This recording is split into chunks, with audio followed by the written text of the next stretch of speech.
アクセスチャンネルをご覧の皆さん、こんにちは。石川よしみです。石川よしみっていうのは、日本名で、実は私はフランス名もありまして、よしみランドメンヌと言います。フランス名はよしみランドメンヌ。そして、日本では石川よしみというね、本来の私の名前を、使っています。今日は短い間ですけども、楽しんでインタビューをご覧になってみてください。私はですね、いろいろなことを、人生の中でやってきたんですが、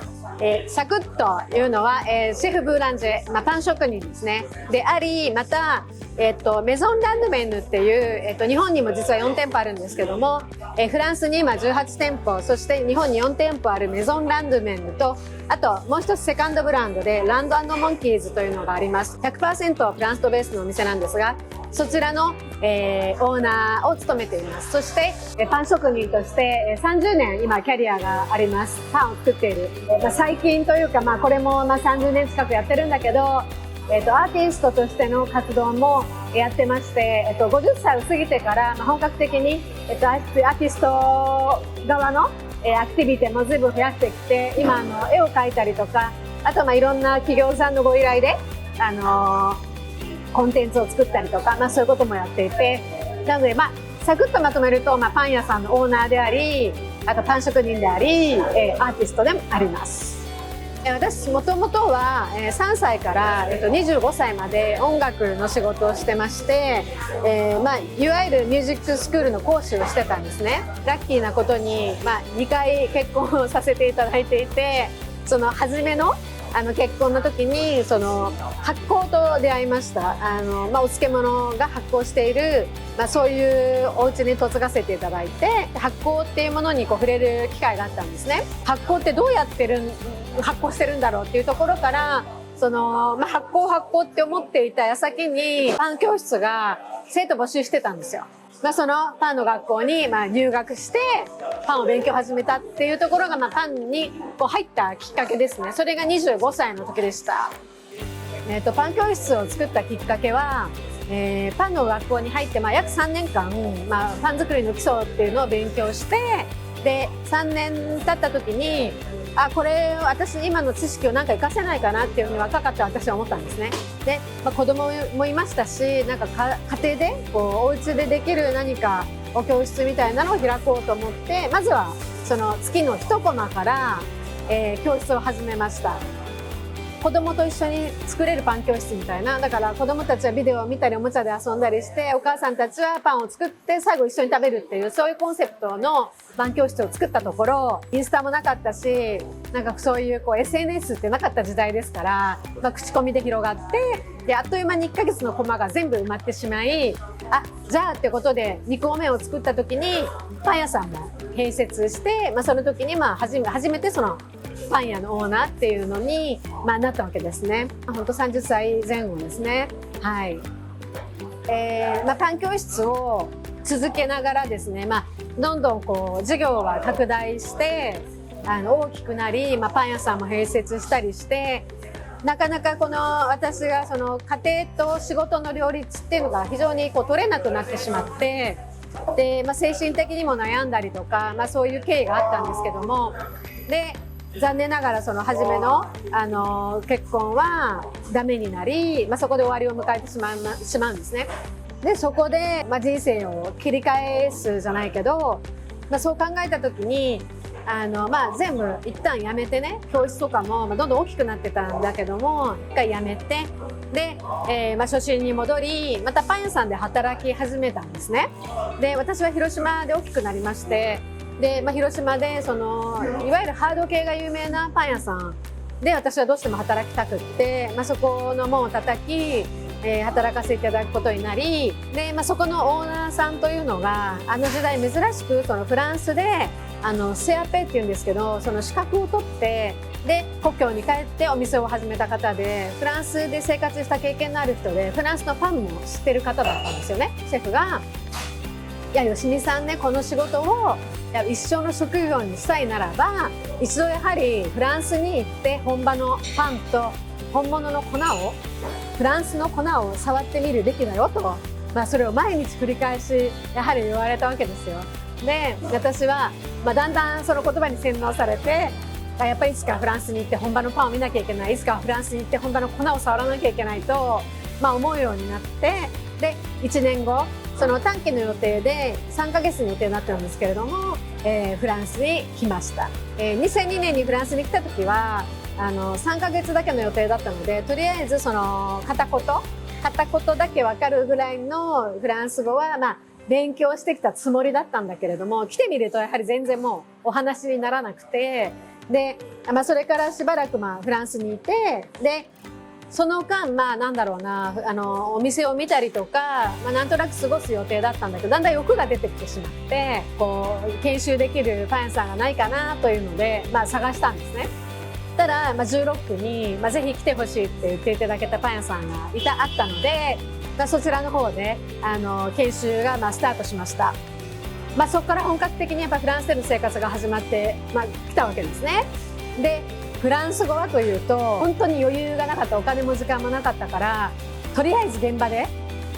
覚えられることを全部覚えると。でパン焼いてる合間にフランスの語の本を出して勉強したりとか、あとは個人レッスンを週2回ぐらい受けていましたね。なので、そこで最低のフランス語を勉強しつつ、ある程度は意思疎通ができるぐらいまでは、大体そうですね3年ぐらいはかかったかな。フランスに来てそのパン屋さんでお仕事するようになって、私にとってはその憧れのフランスで、フランスに憧れてはないんだけど、その憧れのフランスのパン屋さんでやっとその仕事ができるようになって、実際厨房入ってみると本当に何もなんだろう、想像と違っていた。とにかくもういい加減なんですよ。その測るのもいい加減だし、分割だっていい加減だし、私が日本で10年間やってきた仕事っていうのは本当にきっちりやってきたパン作りだったけど、本番に来てみるとそうじゃない。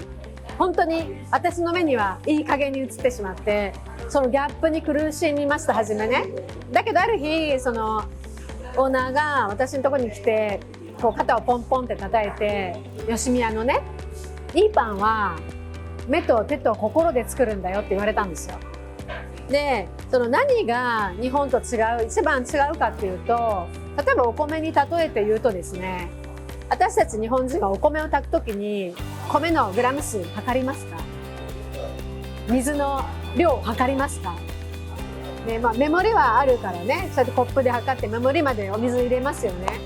でも新米だと柔らかいからお水減らすじゃないですか。そういうことを私たちはもう生まれた時から知ってるし、生まれた時から食べてきてるから知ってるんですよ。肌で分かってるから。彼らは生まれた時からパンを食べている、もう肌で分かるわけですよ。いちいち測らなくたって分かるし、いちいちもうタイマーかけなくても、これぐらいがいい加減なんだって知ってる。だから私はその時ハッとして、私がやっぱり10年間日本でやってきたパン作りっていうのは、外人が外国で習うお寿司だったわけですよ。本場のものとはちょっと違うもの。でもそれが一旦本場に来てみると、そのパンの文化で育ってきた人たちがパンを作っている。やっぱり私のオーナーが言いたかったのは、だからパンが美味しいんだよ。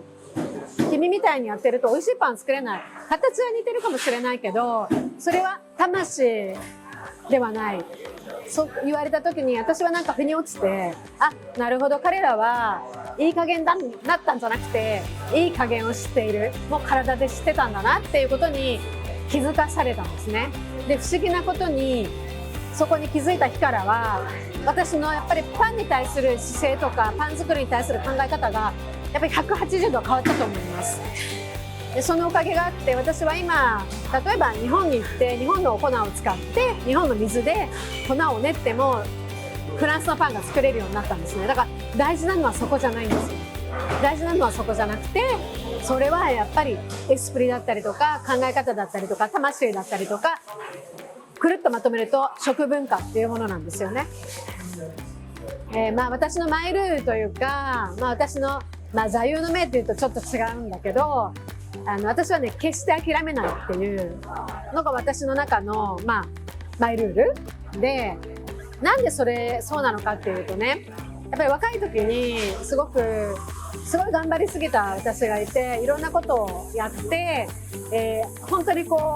う前に向かっていっぱい走ってきた20代があって、でその時にじゃあ成功したかっていうと、成功しなかったわけですよね。で私はその時にすごい後悔がいっぱいあったんですよ。もう後悔だらけで、自分の中に価値を感じられなかったし、でそこからの私が決めたことは、絶対後悔しない自分になる。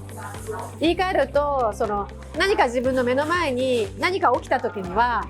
100で臨むってことですよね。たとえ失敗したとしても、これは私のマックスだった、これ以上はできなかったっていうふうに一個ずつこう片付けていくことで、そこから先に進めるわけですよ。前に進める。後ろを振り向かなくていい。もう絶対後悔したくないと。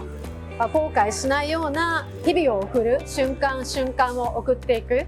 そこから私が過ごしてきた20年間に後悔は一つもありません。本当今断言できるのは、何も後悔してない。明日人生の終わりが来てもよくやったって思う。はい、最後にですね、このアクセスチャンネルをご覧の皆様に嬉しいお知らせがあります。抽選で100名様に私のお店が東京にあるんですけども、そこで使える500円のクーポンをプレゼントというびっくりニュースです。ぜひね、興味ある方はこの右上のお知らせをクリックしてみてください。お楽しみに。土曜日は必ずマルシェで買い物をすると。で50歳からパリのアトリエに入りまして、チャンスという電車が前を通った時にはまず1回乗る。